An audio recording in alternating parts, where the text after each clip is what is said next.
Hi, this is Jeff Mosby with Grey Ghost Graphics, and I'm here with my next tips and tricks video. And it covers a topic that I saw someone ask about online the other day, and it concerns lacing and what happens if you're lacing a single layer of leather and you need to do a splice. So this covers that situation, and I hope you find it helpful. Thank you.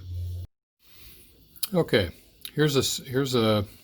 we've laced a couple inches of using a double loop stitch, and we are out of lace, and we have just about that much left.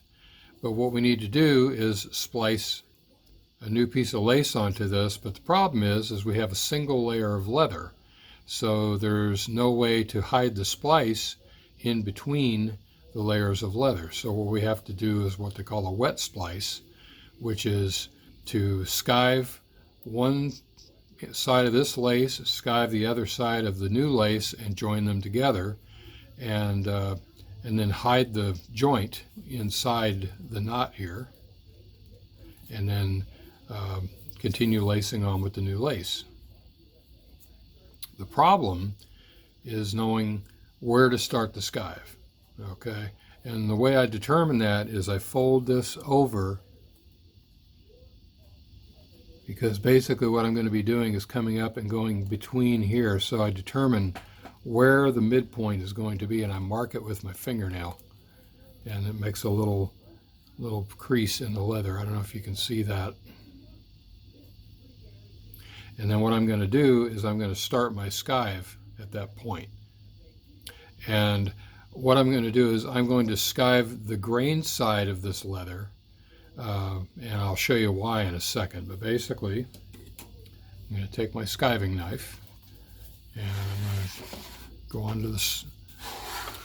And this is a little tricky because there's not a lot of room to work, but basically I'm going to take my skiving knife. I'm going to start where that line is,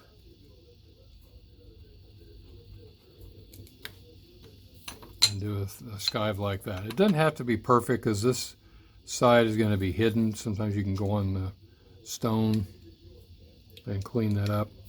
But basically you want a skive that looks like that.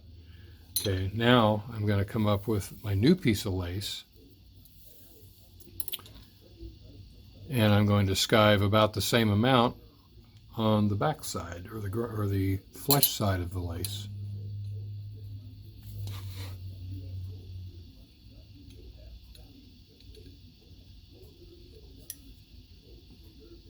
And I want to try to get it to a feather edge if I can.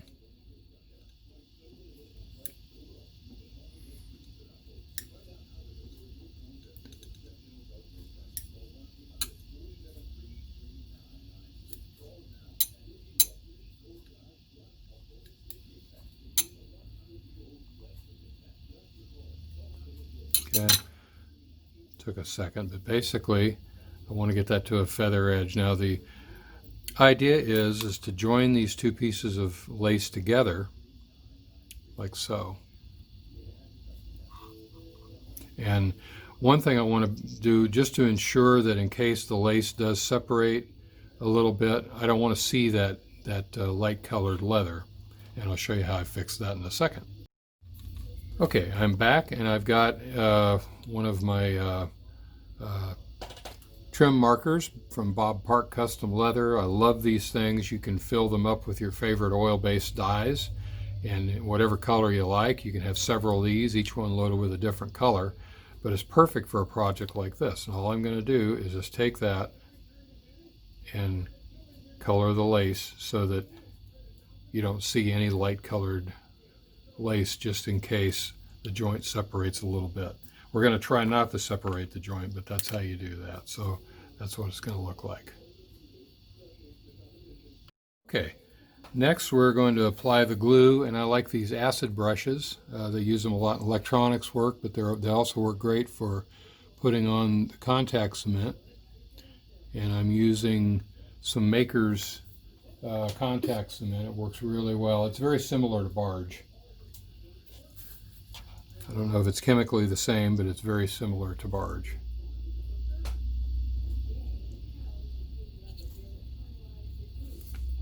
And then I do the other side.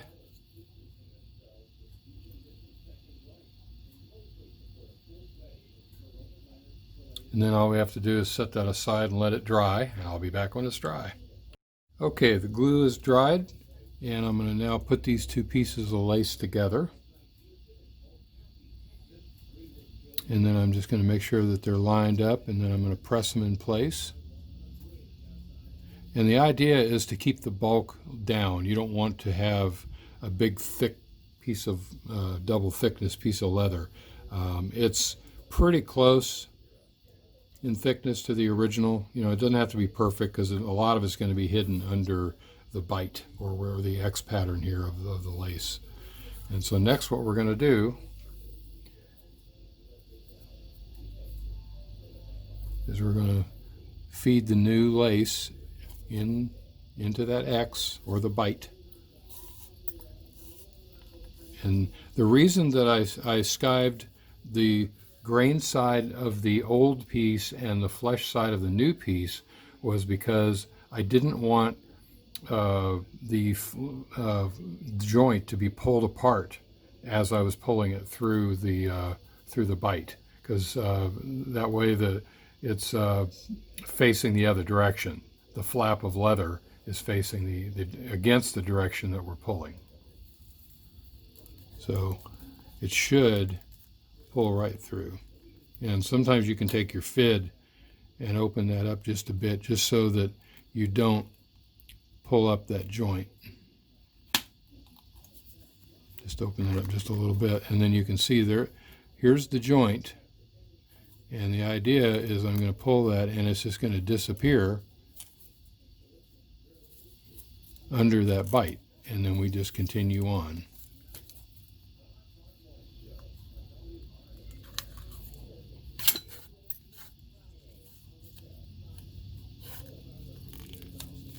And there we go. There's your wet splice. And as you go along, you're not going to see a hump that you can sometimes see with splices that aren't done correctly. You know, what you want to achieve is a continuously uniform thickness of your lace, so that as you go along, you don't see the hump.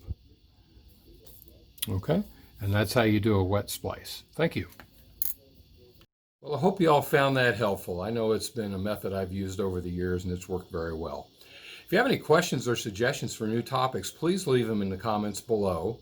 And also I want to tell you, I'll be launching my YouTube channel for Gray Ghost Graphics in the next week or so, and I hope you'll consider subscribing. Until then, have a great weekend, and I'll see you on the next one. Thank you.